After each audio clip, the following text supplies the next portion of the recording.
Hello and welcome back. In this section, we'll talk about surefire ways to demonstrate your achievements on your resume. It's no news that highlighting your accomplishments effectively can set you apart from other candidates and make a strong impression on potential employers. So let's dive in. Okay, first things first, you have to know the industry benchmarks and metrics. To effectively showcase your achievements, it is crucial to understand the industry benchmarks and metrics. Knowing what's considered impressive in your field within the Canadian context helps you to contextualize your accomplishments.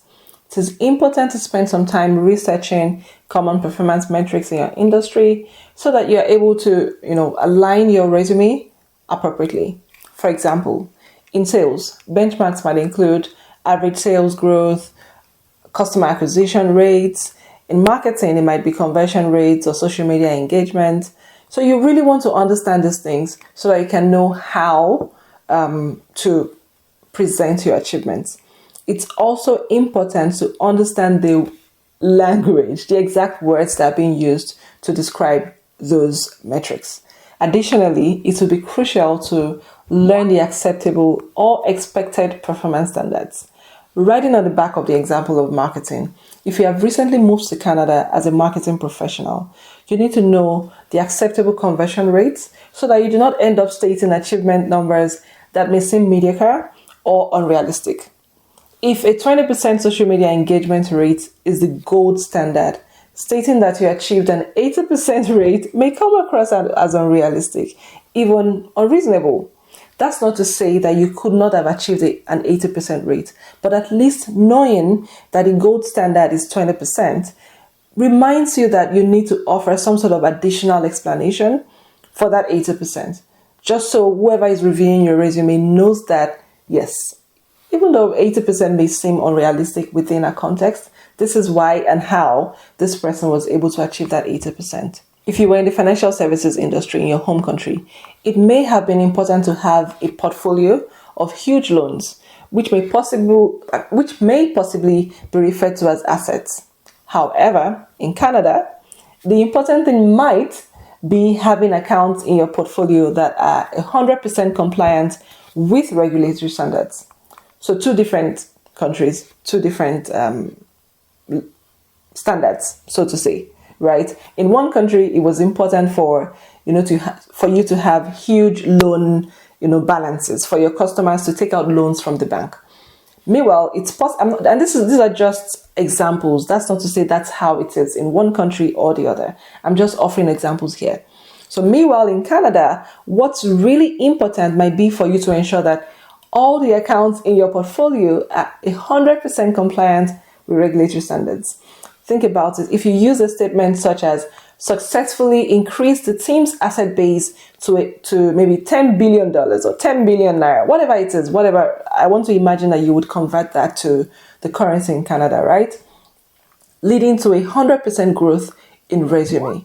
This may have been absolutely impressive in your home country, but this might not matter to a Canadian hiring manager as much as an achievement like improves the quality of the business portfolio by achieving 100% compliance rate, resulting in zero compliance infractions for the bank.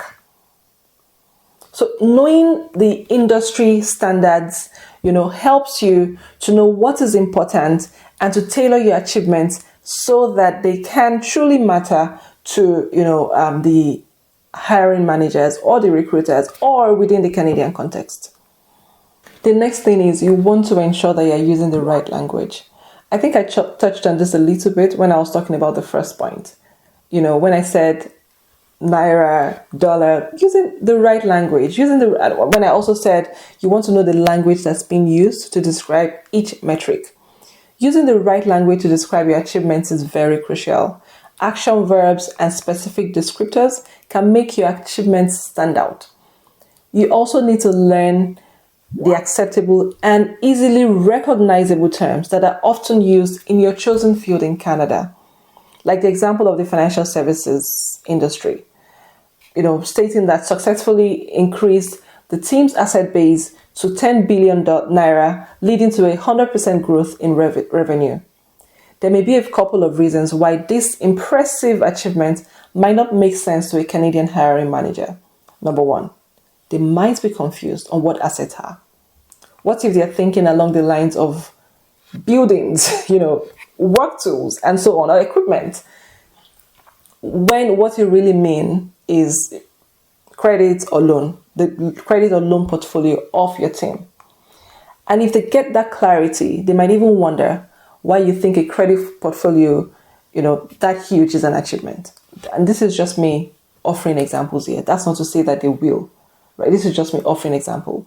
Another example is if your experience is in the non-profit sector, where you support people living with disabilities, and it was considered okay to refer to the community as handicapped people, you might find yourself struggling to impress hiring managers in Canada if you have an achievement on your resume that says advocated for government policy reviews and changes for handicapped people, leading to improved access to government services for 5,000 handicapped people. While this is an impressive feat, I'm sure you would agree with me, your chosen language is loudly showing that you do not understand the Canadian context yet. Worse still, you may come across as someone who has not done their homework. And you just might be wondering, how can you really learn these metrics, these languages, these things? One of the ways to do that is volunteering and booking informational interviews with actual human beings.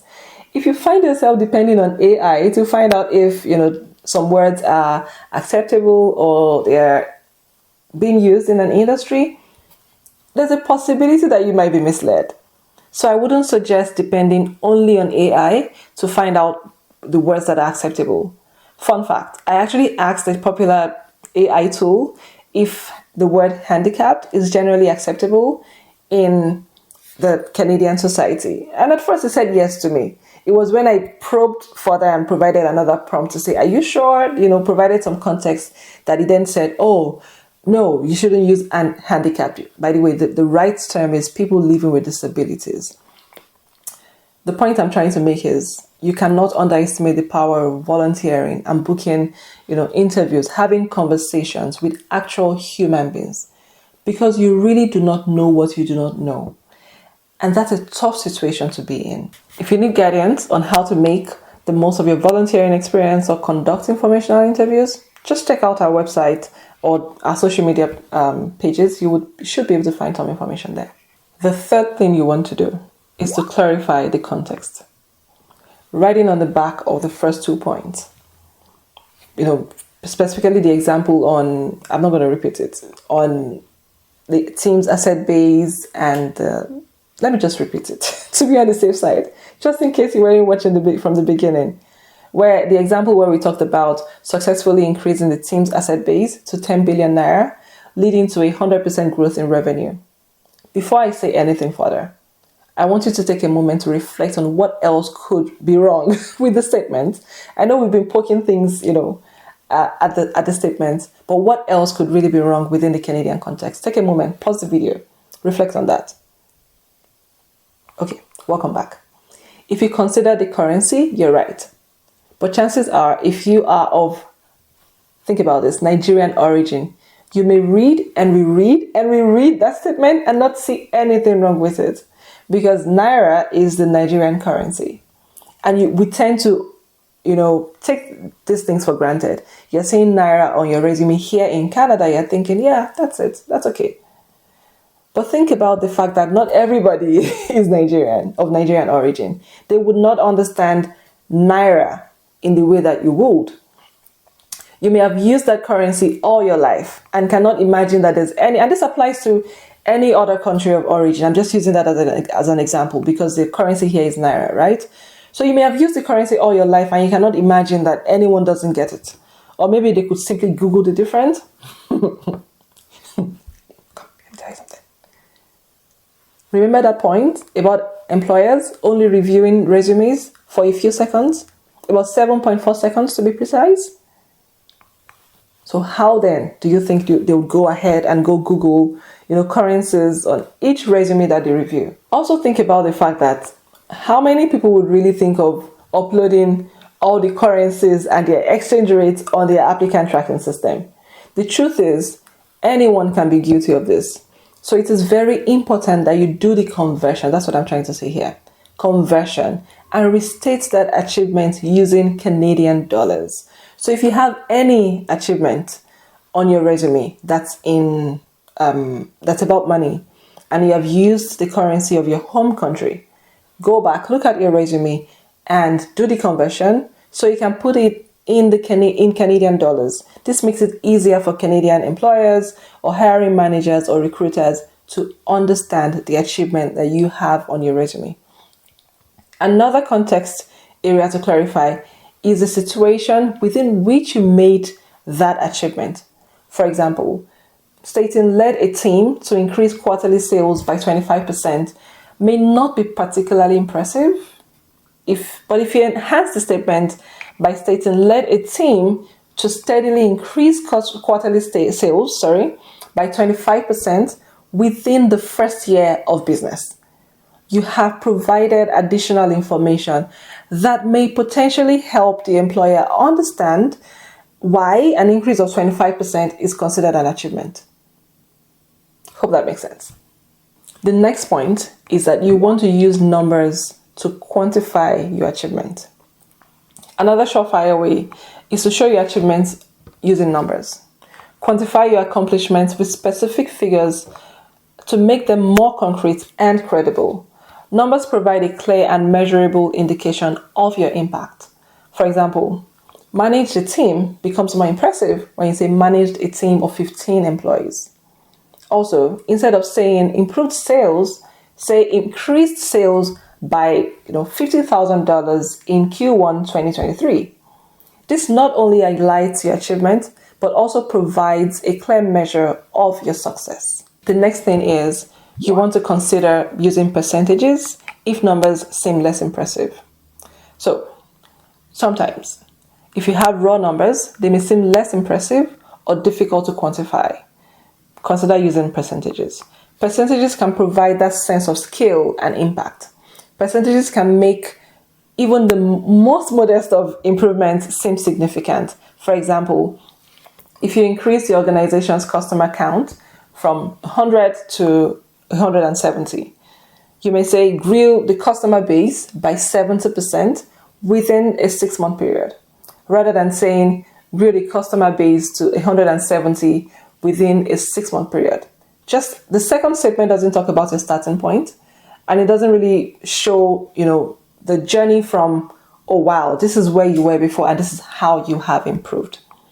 Combining these elements, industry benchmarks, numbers, percentages, and using the right language can create powerful statements that really showcase your achievements effectively. And that's it.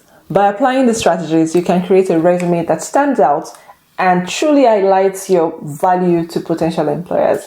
Thank you for watching and all the best.